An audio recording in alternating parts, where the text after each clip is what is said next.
as that's going live there on Apple, Heart, iTunes, all your podcast stations. Welcome, welcome, welcome. And it's now just popping on to your live feed of YouTube, Facebook, and Twitter. Welcome to Black Love. We're the Dyers, and these are the Smiths. Hi, family. How you doing? Good. He's awesome. I'm glad we had technical difficulties, but every time we talk about relationships, and I gotta let you guys know, I just got this amazing comment on our show, and it was from a couple, and she says she loves to get a husband in front of the show, and they talk about the things we talk about. Oh, good. And I said, "Oh, thank you so much." I said I will share that with the Smiths, and I really appreciate you watching the show. So I think that's so helpful because, and I also got some backlash about only black people have love. So, but why don't we call it relationship love? Real talk. It just happen to be the people on the show are black. A little bit anyway. Yeah. What was that? It's an inside joke. He know what he called. You know what I was talking about, don't you? Mm-hmm. Yeah. But so now you got to let us know. Now you got to let everybody know, because if you say it, everybody's going to know. I can't tell you. Okay. Fine. Y'all just got to go do your research. How about that? Okay. Well, where do we start? I like how we're all matching, though. You guys in your orange and us in our pink. Wasn't planned. No, it wasn't. It was thought about. Yeah, it worked out. See, the wind blows y'all way. The same wind that came from us went to y'all, so it's all good. It's like the red tones. How about that? It's about in that love sphere. We just got a little bit more orange over here, and y'all got a little bit. So it's matching. So it's that vibration that we got going on here. It's matching our language. It's matching our language. What we're talking about is matching our language. So here's the question. I hope you're okay, because everyone, I was concerned, family, everybody's good. We were praying for you. Everyone's good. Great, because I was thinking about families sticking together when times are tumultuous, like it's challenging. Just certain things happen either with our kids. Oh man, that's just a whole other show. Parents and children. Well, you know what? That's a good place to be right there. I like that, because we are actually doing a presentation. I don't know if you saw it, for the Totally Confident Couple, and it's called Preventing the Grief Gap. Love it.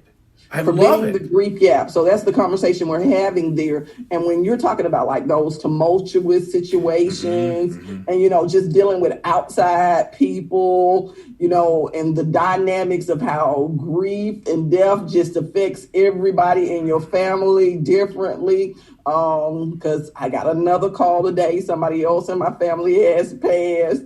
So it's just it's one of those things, and I know people think, oh, well, you're a grief and loss coach. Yes, I am. But sometimes, every once in a while, everybody needs somebody to pour back into them. Mm-hmm. And I'll say that it's this little saying that people post on Facebook.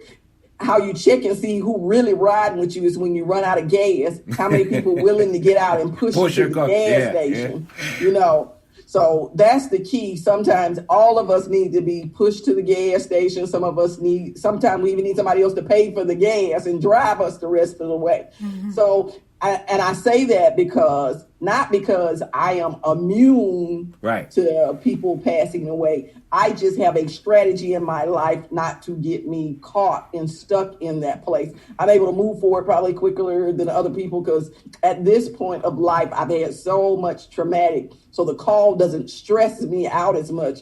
It just reveals really where other people are in their life, So it's a revelation, like when you said about your kids, the tumultuous situation and how they can bring their drama to your house and end up creating division there. So that's why I said that's a good topic on how that tumultuous situations outside can really end up causing, an earthquake or the thunderstorm that we both talk about just passing over.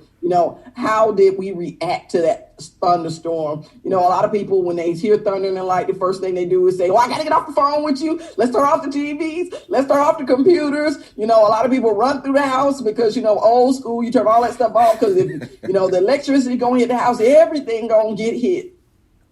And that's why I say it's a mindset. It is a mindset. If you run through your house in a panic of trying to turn everything off when something bad happens. And unfortunately, the life that we live, even when somebody passes, you can't turn your whole life off. Mm-mm. So we have to be hooked up to, what's those little cords called, baby, that you always make sure I got all my stuff hooked up to?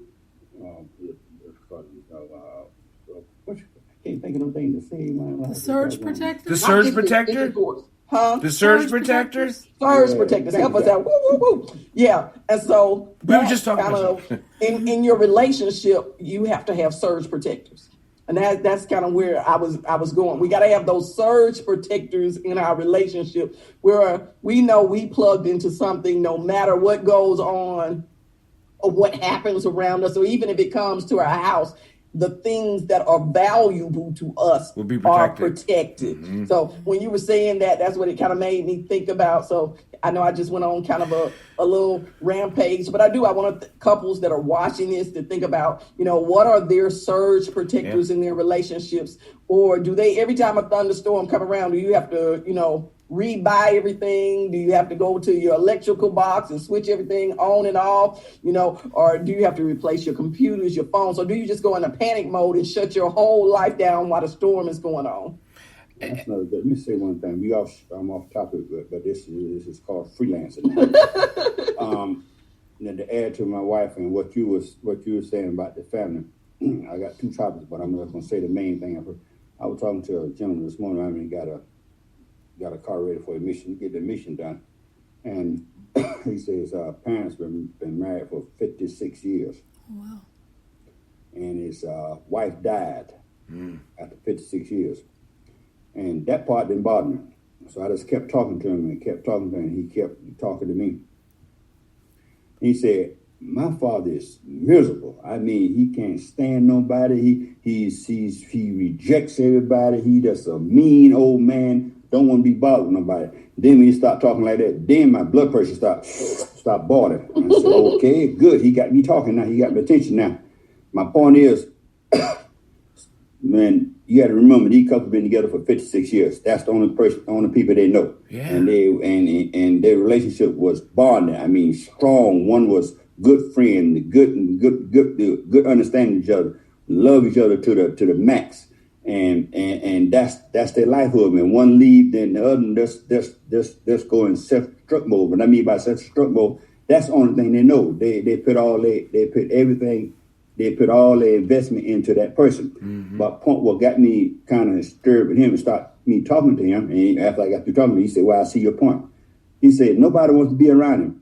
And I said, can I say something? He said, yes. I said, first of all, your father been married for 56 years to one woman. Mm-hmm. And second of all, and you say he's in this panic mode, but don't want to be bothering nobody.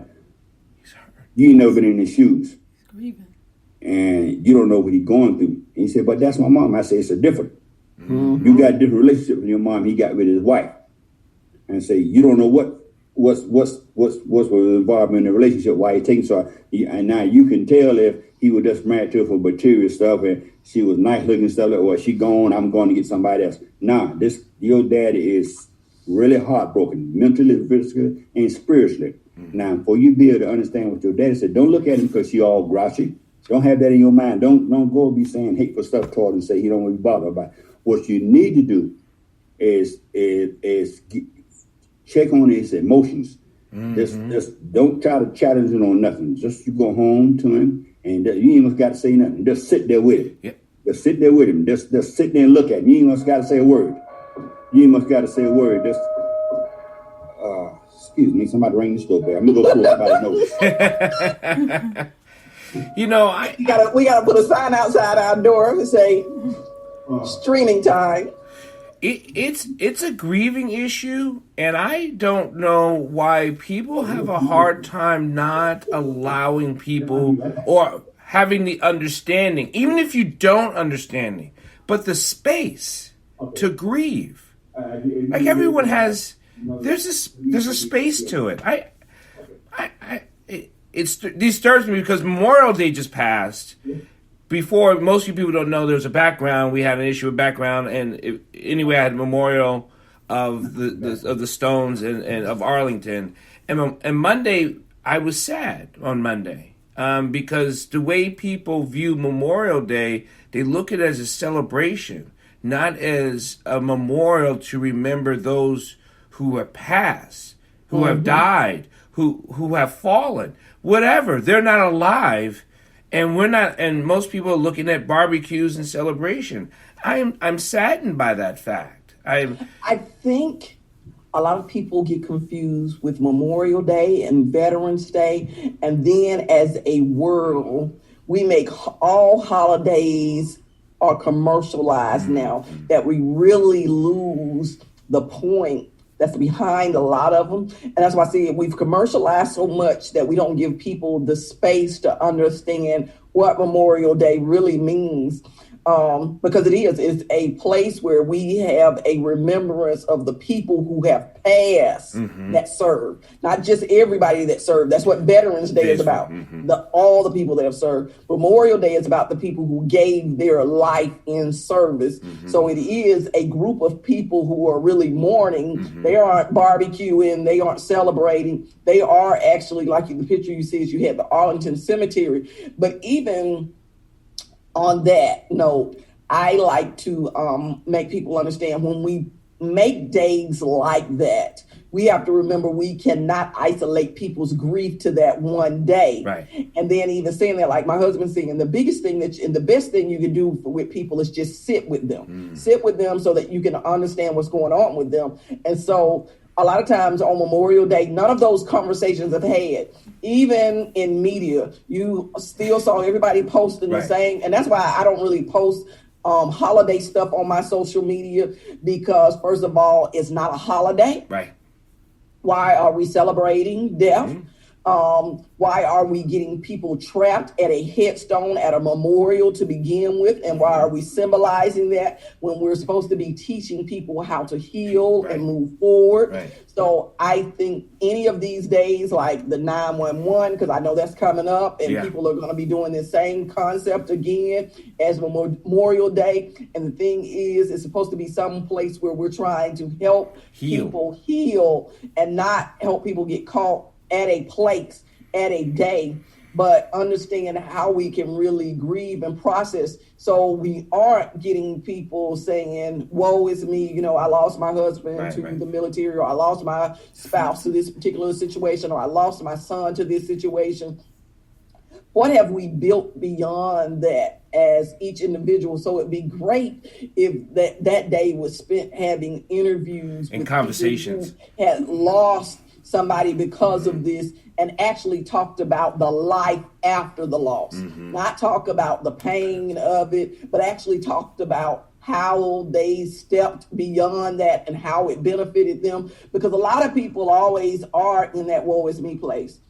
What you Scott? And that's a tough subject, and I frown on this because I get saddened every time, especially Veterans Day or Memorial Day comes up, because to me, when I think of a Veterans Day or Memorial Day, to me, this is me.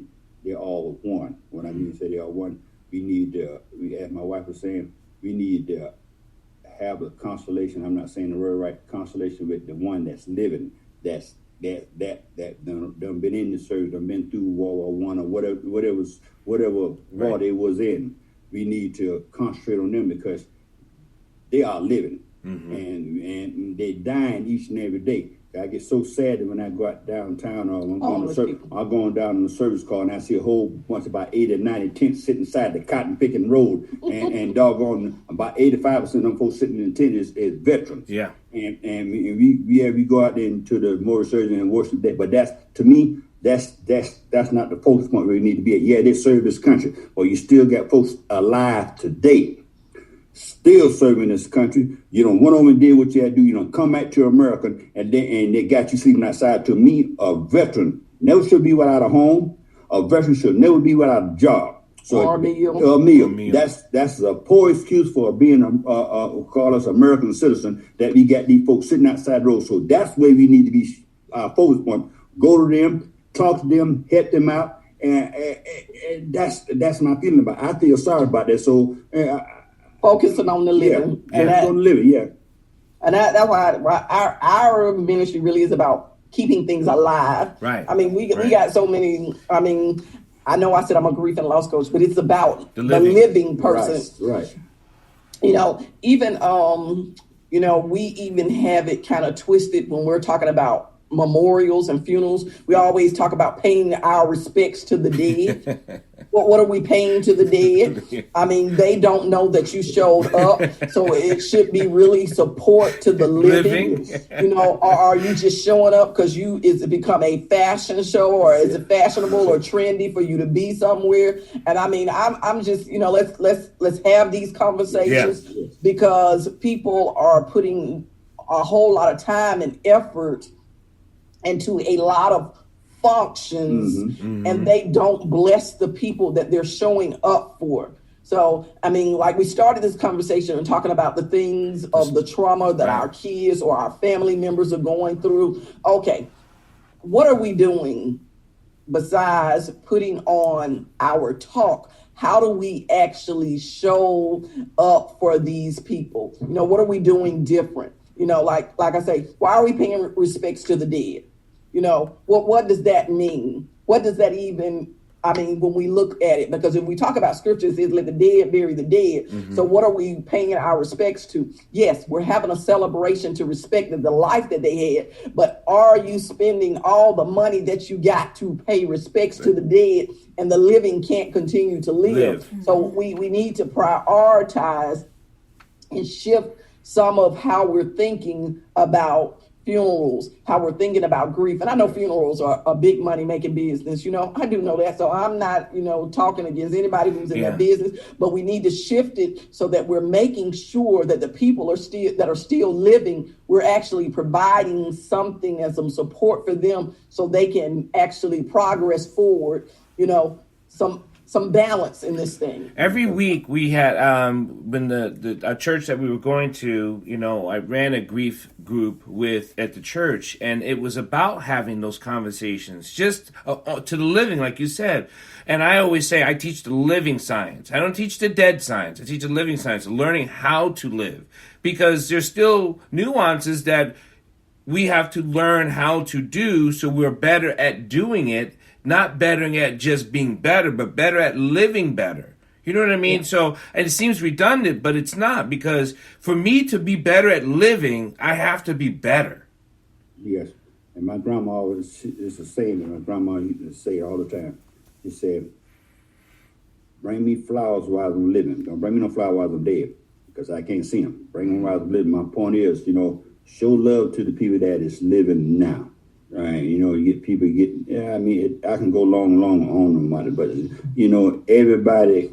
I got another word to say, but I can't say it on this. But you see all the folks that come out of the closet.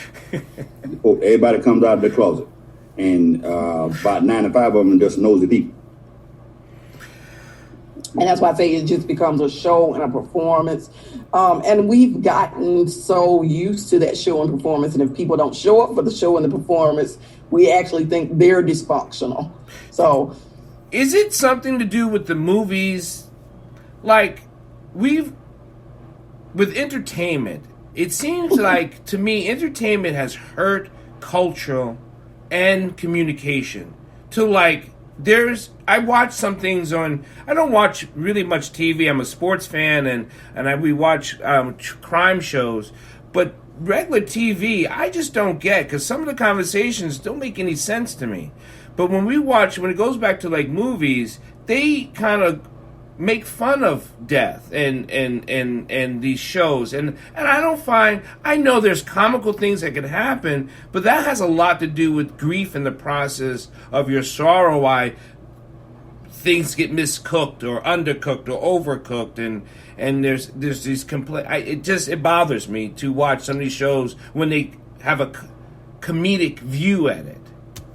Well, I think as a culture, we have taught people to suppress so many things.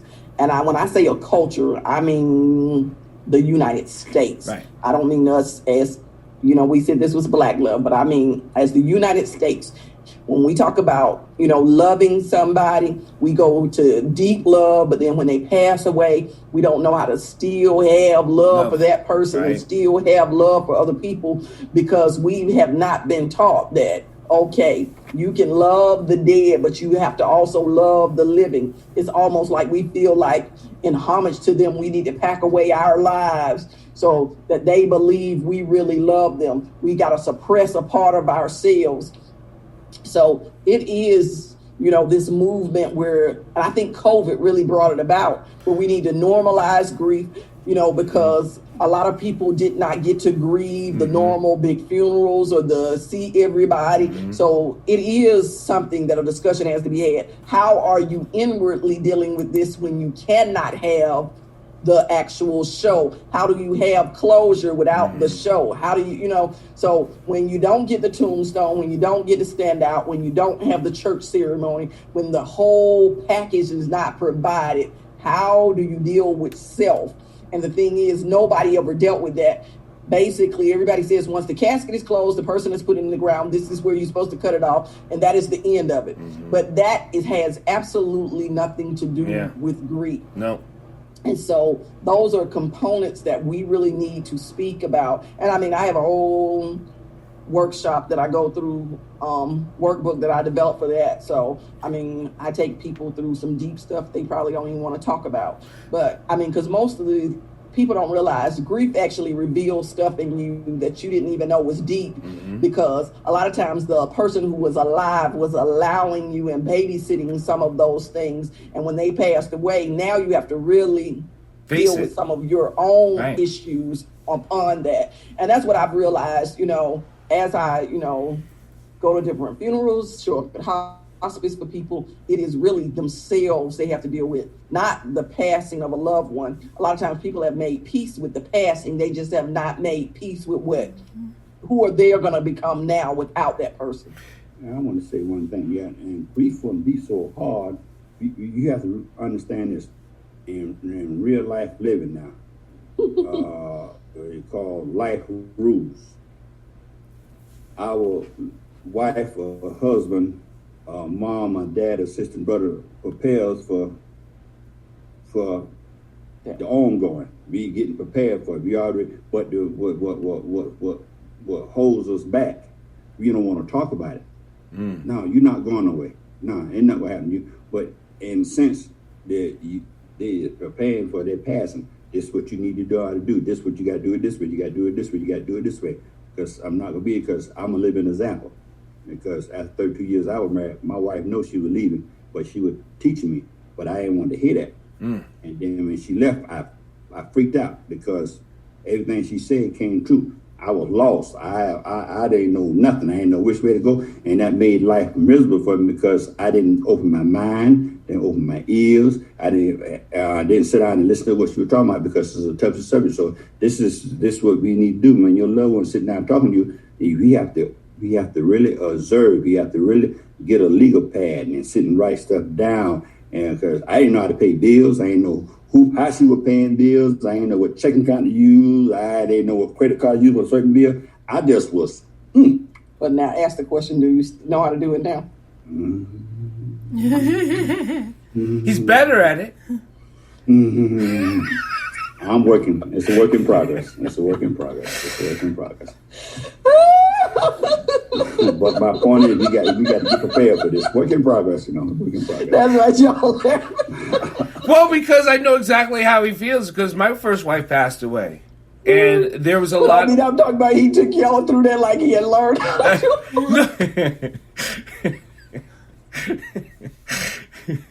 I'm sorry. That just tickled me. That's what I do. Like I just thought you would get ready to reveal that you had learned how to do it. I was gonna be amazed and shocked on there with everybody else. My bonus daughter said, "I'm going to YouTube and Google everything up." You gonna Google it? I think still that's something that people that don't talk about also. That's a conversation. Fulton said one thing, just be there, right? But then when you're there, that conversation opens up and says, like, especially with couples, like, when you pass or if I pass, what do we do? Where's the papers? What's next? Who gets what? Who's burying what? Whatever, those conversations, if we don't have them beforehand, having them afterwards, it's debilitating. It's debilitating. Yeah. Because you're getting phone calls about, there's a thing and you're supposed to be, and you're like, I don't know what you're talking about. I have like no idea what you're talking about. And you're like, well, my wife passed. Can I have the death certificate? Can you send it to me? When did she die? And you're like, you know what? I haven't even dealt with this. But they're calling because they're creditors or whatever the situation is, and it's in your name, and what about this? And you're like, I don't have all these answers because I'm feeling very heightened and very emotional, it's tough. It's tough. Yeah, because like my brother-in-law, he's going to do a heart surgery next week. Oh, okay. And his wife, she said, you need to put everything down on paper. She told me where every piece of car, every house you got, I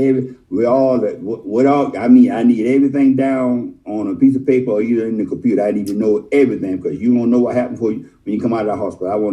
But she was saying it as a joking matter, but it's real life. Mm-hmm. You need to put everything down where I know where stuff at because I don't know nothing what you're doing.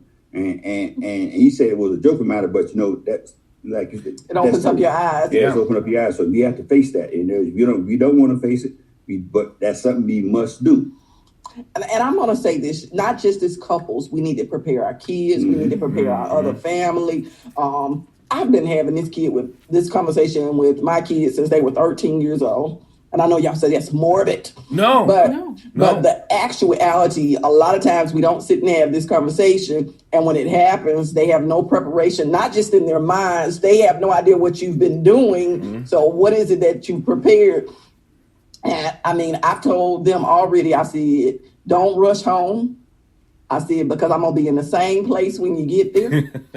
I said, so just realize wherever you at, don't drop your life to get back. Because, I'm already going to be cremated, so ain't nothing going to change that. The ashes will be wherever they are when you get home. That's the only thing you're going to have at that point. So all you got to do is follow the rest of the plans, So show up for the party that I got planned, and that's all we got to do. And so that's why I say it's very simple, but we have to have a discussion with people about the plans. And sometimes you leave that person with no direction, but you leave them with money. Now, I'm not talking about people always don't leave money. Now, some people actually leave the person with some money, but they spend all the money in regret. Yep.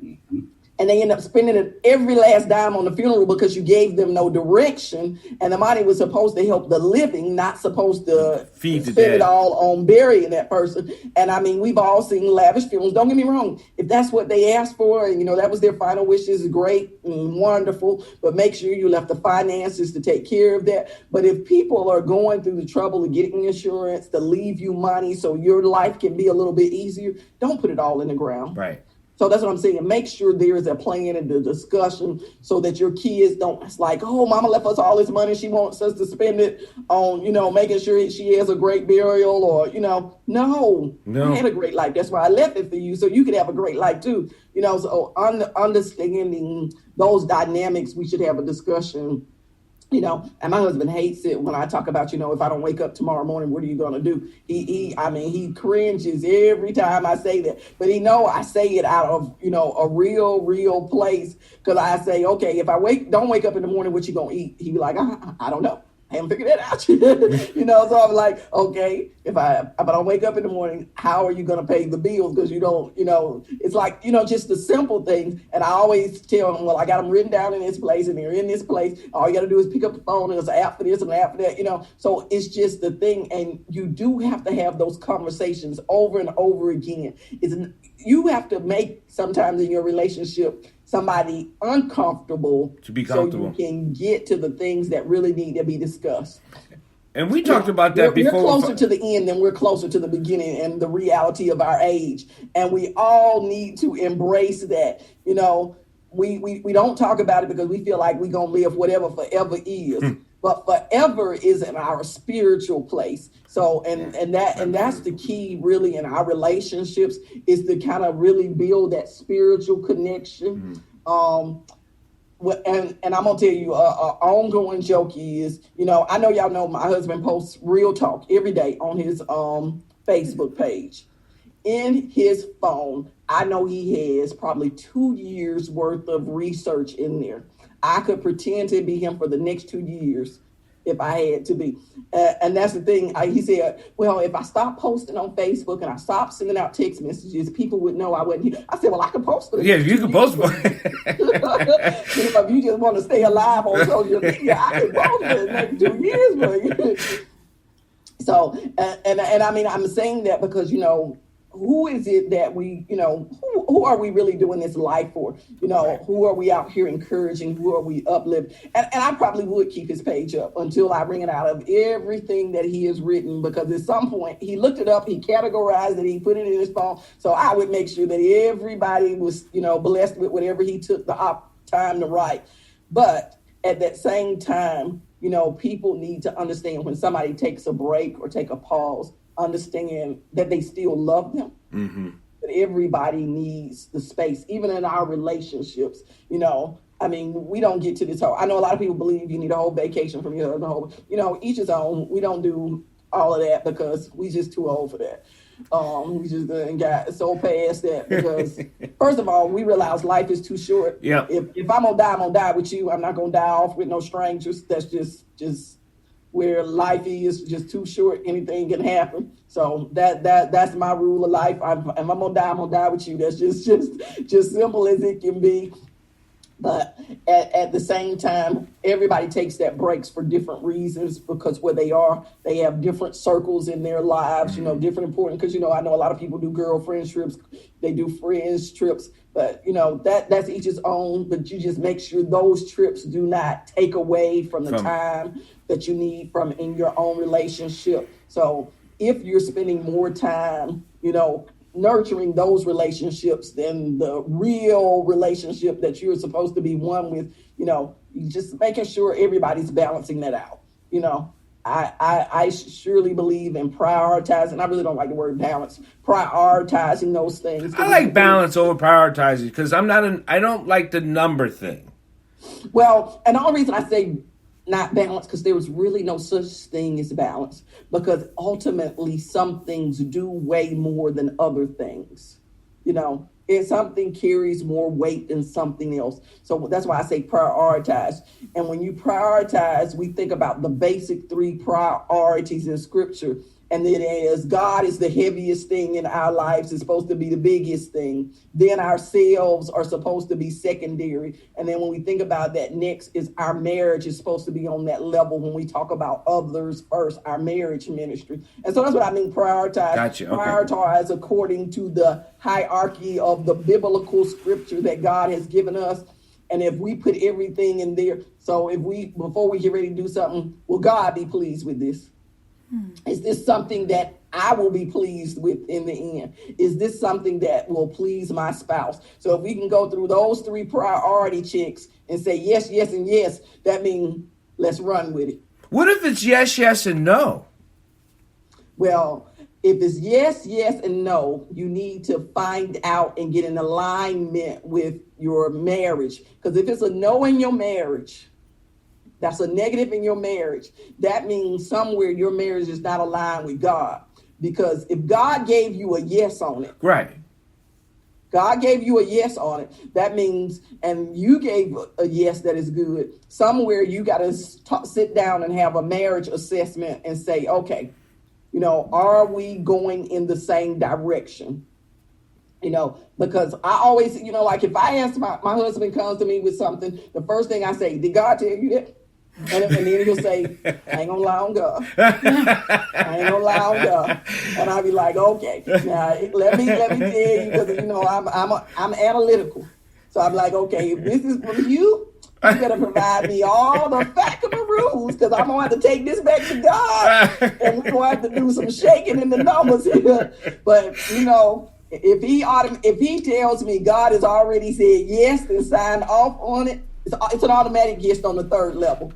Because that means for him to have a conversation with me about it, that means he's already put a yes on it. Right. And he knows that the same thing, if I'm bringing it to him, God has already told me yes. I've already matriculated and said yes is good to me. So now I need his confirmation of a yes. But 99.9% of the time, if he does not give me a yes, I do not move on it. I do not move on it. Because somewhere he's saying, I have some reservation about this. But he'll come back and say, what is your heart's desire? Like, what do you really want to do? I want us to be in agreement on it. That's what's my heart's desire. Then I want to add to it, and for all this to work, because Almighty Father already put the blessing on the table for us. But we have to go and put it to work. We have to go and put it to work, and you have to digest it. Both of us have to go digest it. So how this works, we have to don't let society, this rules of life, runs us ragged. What I mean by that, your wife going 100 miles an hour, and you going 100 miles an hour, and you don't have time to give her a hug in the morning time or a kiss or nothing like this, a cup of coffee, nothing like this. And then them little precious suckers that y'all don't have time for each other done got going, and then y'all didn't have time to sit down and plan nothing dialogue and figure out where her thinking cap at and figure out where your thinking cap at until y'all want a decision. Then when the power light is flowing through, and then some gas got pulled in the power light, and then now y'all done stop. Y'all at each other's throat now. No, the damage already been did, so we need to this as the young folks say, pump the brakes and pick out a night for you and your wife and slow it down. And just you and her, just one-on-one, baby. You need to talk what's going on.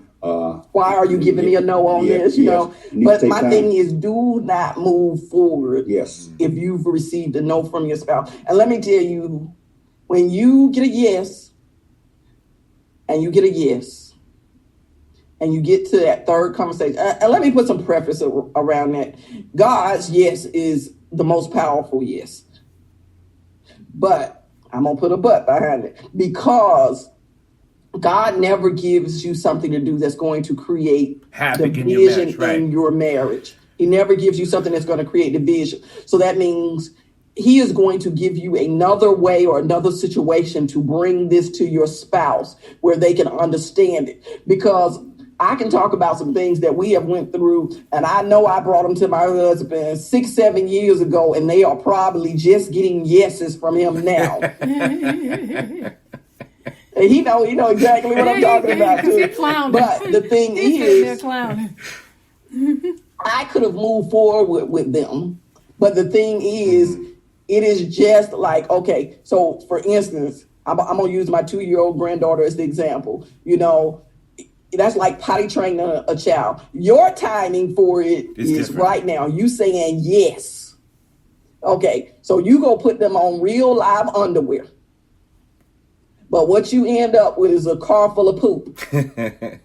So that's in your relationship. If you decide that you want to move past the diapers and the pull-ups, and now you want big girl drawers on, then be okay with the poop. For the big girls, you're going to end up with a car full of poop. And then you have to be okay with it.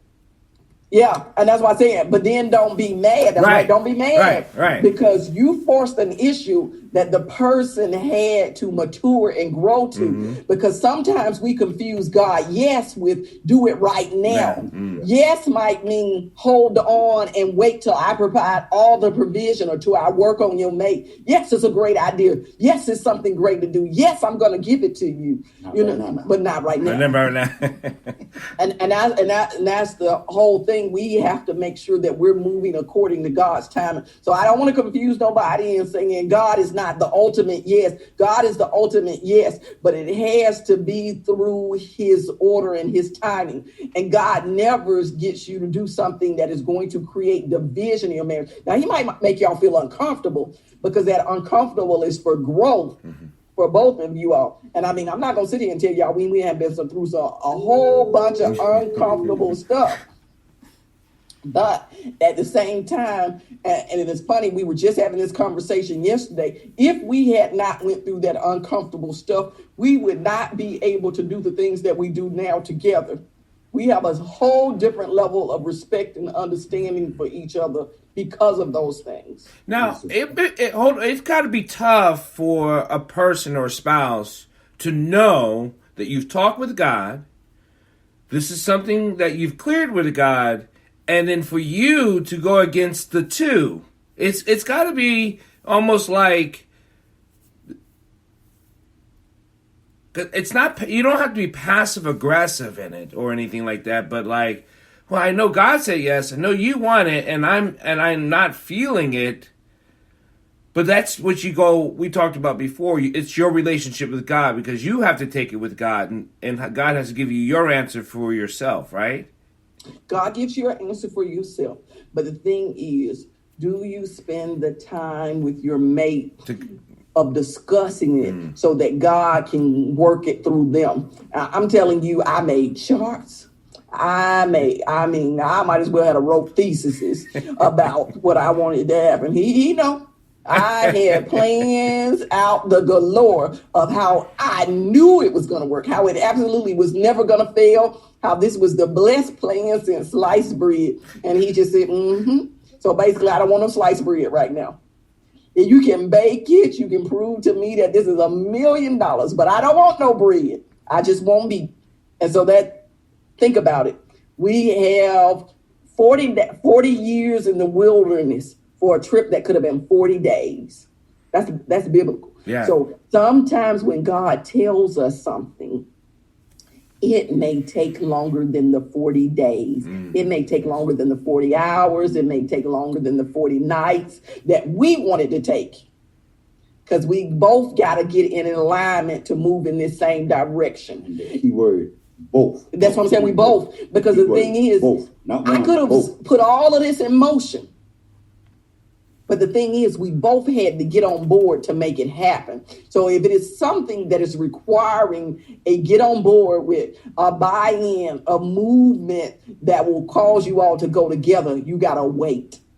And that's where God tells you to wait. He's basically telling you to wait on your mate for me to help them understand what is going on. And I can tell you now, he comes back and he tells me, man, I wish I had done this when you first told me. And it's not even about me being right. It's just about, okay, I knew this was from God. You know, I knew it was from God. But I can also say, if I look back and say, maybe it wasn't the right timing either, because if it had happened, how would we have put all these things in place? You know, so a lot of things had to be put in place. So it was about God's timing. Yeah, and God's time is very important. And just add a little what you were saying, because even though your plan is awesome, your plan is right on time. You already talked to Almighty Father. Your plan is right on you, and you're going to talk to your wife. All right, but here's the catch-up. Your wife may not be ready for your conversation with her. At the time, right? At that time. At that time. So that's really she don't understand it right now, because she gonna have to grow into it. She ain't gonna be able to accept this what you're telling her, because she don't have the slightest clue what's going on. But she got to go work her way into it. Then once she get her emotional, mental, and physical, then she'll all right. Then it start working. Then she really because now you're really talking Russian to her. She don't understand nothing you're saying because she haven't picked up a Russian book to understand what you're saying. So that is patient on your part. Right. Like you said, a key thing, not to be aggressive. So you got to be patient and obedient to Almighty because Almighty Father already talked to you. He already put his arms around you. Now you have to go and do your the same thing for your wife. Give her that same patience. That's right. That same patience. So that's how that works. And that's why. The Russian that I was speaking to him, the Holy Spirit came in as the translator and made him realize it was English the whole time. Well, but, so that's what I said. It took the Holy Spirit to say, "Oh, she was talking English. That sounded like a foreign language." and that's why when we circle back around, we talk about the living. This takes work. The dead is dead. The living takes a practice. It takes work. So if you're so concentrated on the dead, you'll never live. Well, the thing is, it's so much easier to focus on the dead. Because they ain't going nowhere. Because they don't have no feedback. They don't have no complaints. They don't have no expectations. You know, you can all day say, oh, they wanted me to do this for them. This is what they would have wanted me to do. But of course, you have no feedback, no pushback. But the thing is, you go to a living person and you're going to have some feedback, some pushback. And that means feedback and pushback means that you have to do something for yourself. You have to control, but I say that response and reaction. With the dead, we can go off on them all the time. We show out, even though we talk about, you know, respecting the dead. I want us to learn how to respect the living. I just want us to learn how to respect the living. Let the living live the way they need to live. Let the living mourn the way they need to mourn. Let's give them and I'm not talking about going out and killing and revenge and all of that, but I'm talking about from a healthy perspective. We put so many boundaries on what people need to do, how fast they need to do it. You know, if you don't mourn this long, I better not see you out dating or talking or looking at nobody, because that means you didn't love the person that you were with. You don't know when that person's mourning began. Right. You don't know when that started for them. So that is very key, because mourning for a lot of people started way before the day that person passed away. When a person was sick, they were prepared for it. If somebody was on drugs or whatever it was, they had already mentally prepared themselves and have already went through the grief process. So when the actual act happened, it was not as traumatic it was for everybody else who act like they were in denial and were not preparing themselves for it. So that is key. We have so much denial and blindness in the world that we are not strategically putting grief tools in place from day one, where we don't fall into these traps of being broken down on the side of the road when a whole lot more work has to be done, you know. So that's just like, you know, as a vehicle, if we do the daily maintenance, it's so much easier on a vehicle than when you say, well, man, I hadn't changed the oil in this car in the last 5 years. You want to know what's going to happen? Your engine going to blow up, and that means it's going to be way more expensive. And that's what we do to grief. We say we're going to let all these things build up, and we're not going to deal with them right now because I'm too busy doing this and I'm too busy doing that, and I don't have time to deal with this person. I don't have time to have that conversation. I don't have time to cry. I don't have time to be still. I don't have time to discuss my emotions with other people. You know, all of these long lists of things that we don't have time for, or we just don't want to deal with it ourselves. So we pack them up, and we pack them up till we on overload, and then we bust a gasket, we blow an engine, and then we wonder what happened to that person when they start acting crazy. And then wonder why they're acting like that person. They ain't never been married to that person. The person died, they acting different. And why they really didn't love that person. And see, that's our opinion. And what my wife said something was key, because they were prepared for this date to come. They done had dialogue about this, done got that map on and what to do. So this is expected what happened. And so when the Almighty Father come and snatch one and take them to heaven, they're not shocked. Everything is still flowing the same way. So you can't tell anybody, well, you didn't love her, you didn't love him. Well, look how you acting. No, they're prepared. And I mean, everybody has a different journey. Everybody don't get the caregiver opportunity to grieve early. Some people, you know, death happens because we got evil people in the world. who kill people. We got people in the world who die because, they could not deal with the circumstances of the world. So, I mean, we got homicide, we got murder, we got suicide. Of course, we have disease. It's various ways that people live. But the biggest thing is no one way is more important than the other. We need to quit, putting weight on that. Everybody don't need to compare. Nobody needs to bring out little tickets to figure out who is grieving more than the other person. And I'm telling you, I go through all of that through my sessions. Mine was more important because they were my mama, because they were my wife, they were my sister, they were my brother, blah, blah, blah, in these sessions. No, everybody is important to everybody, and everybody needs to do it in their way. Right. And so that is important. Like you say, if we cycle back to how we began this conversation about the trauma of, our kids or family, just bringing those components into our lives. I always like to circle back to the beginning of the conversation, just in case people just jumped in. And like, what does this have to do with relationships? It's all about the preventing the grief gap. Grief of, relationships that need to end.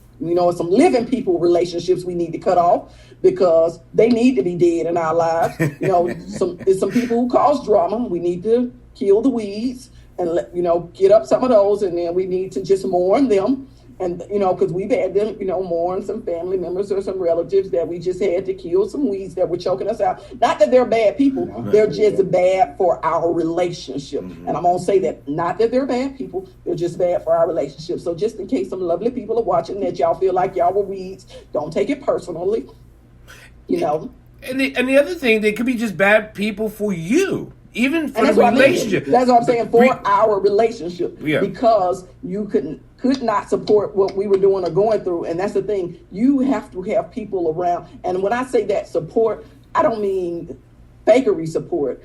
I mean, tell the truth about what's going on, but also do it in a way of love. And that is what we always like to speak the truth, but we get confused about how we speak the truth. And I'm going to tell you something my grandmother blessed us with when we got married. First thing she said, all truth don't need to be told. I never forget that. It's all truth don't need to be told. Just because I know that about you, that might not be something that's relevant to building your relationship. So when you think about truth, and I want to bless every relationship, because we like to tell people the truth about themselves. We like to give everybody a piece of our mind. If the truth, don't give away so much of your mind that you go crazy now, because a lot of us have gave away too much of our mind. That's number one tidbit for you. I'm gonna say that as women, we like to give away some of our mind. We like to tell you the truth and give you all the business, and then we run ourselves crazy giving the mind. He don't know nothing about that because he met a whole different woman when we got married. Because a piece of mind that he got, he done heard the stories about the mind I used to be able to give. But that's why we still together now. That's why I stopped giving people a piece of my mind. I need to keep it all. I need to keep it all. So I'm gonna save some women in that place. Stop giving away a piece of your mind because men will try to run you crazy. Okay, but hold on, let me finish this, and then I'm going to let you have this, baby. I know, pop my head. But I want to let you understand when I talk about truth, because we all like to say, I always give you the truth. Okay, truth is meant to, if it does not empower or it does not edify, that is not a truth that you need to provide. That means you're not giving it in love. You're giving it to crush, divide, or subtract. That is not a truth of God. That is something that you've held on to just so you could deliver a blow to somebody and be messy. So let me help you there. All truth has a little perception in it. So make sure your truth is about empowerment and edification. If it is not empowering or edifying your relationship, keep your mouth shut. So that's for man and woman, because we like to say, I'm telling the truth. Okay, the truth according to who? Is it a truth according to the gospel of God? Is it a truth to a lot of little nitty and petty things that we've gathered up through our life that we like to throw at people, to make ourselves feel better? But okay, baby, since I got my hand slapped, let me tell you what you want to say. For the first mark came out, we were talking about family. Oh, okay. And we need to get a show on this, because me and my wife were talking about this. We were throwing some stuff around. It's in relation with family members.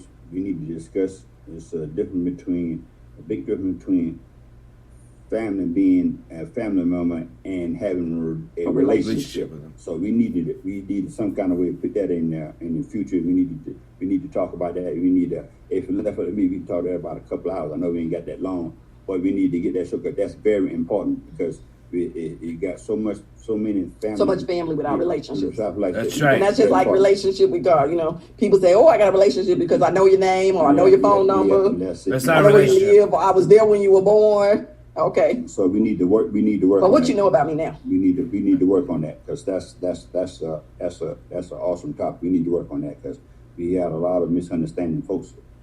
Family members running around in this world and think they have a relationship and you don't. I agree with that. I agree that they but then we have to also have a very strong premise or disclaimer. Your perception isn't the answer or the truth. Just because you have a perception that I'm family to you, but you may not be family to me. And that's because of what I feel our relationship is. Right? Mm-hmm. It's not so much what you say the relationship is. It's what and then like when we talk about relationship, it is our relationship is what we have together, not what we have individually. Because you may think you have a good relationship, and I think I have a different relationship, but they're not the same relationship. And that means that was not one that exists because if they don't meet on the same page, we're not going in the same direction. Right. That means we not on a ship. Right. Right. We on different ships, not the relationship. Right. So that's what we need to really get serious on that because that's so really meaningful. If you got some people who watch this in the live and the replay, I would really love to hear their feedback on family and relationships and definitely how they let those relationships, create, like we talked about the thunderstorm and the lightning that we talked about when we first began. Yeah. What are your surge protectors to prevent those things from coming in and shutting your life down? A lot of times, like you brought up kids, we'll allow our kids emergencies to shut our whole life down and they drama to shut our whole life down. My husband ain't nothing still in my peace. You better be. I catch you there. It don't happen. I'll be like, what? Let me see if that fits in the piece. If it don't fit in the piece, we can't have none of that. So, it's very simple. Yeah, if you get here and you start disturbing the peace, I'll be like, whoa, it's over for you. So it's real, very, very, very, very simple.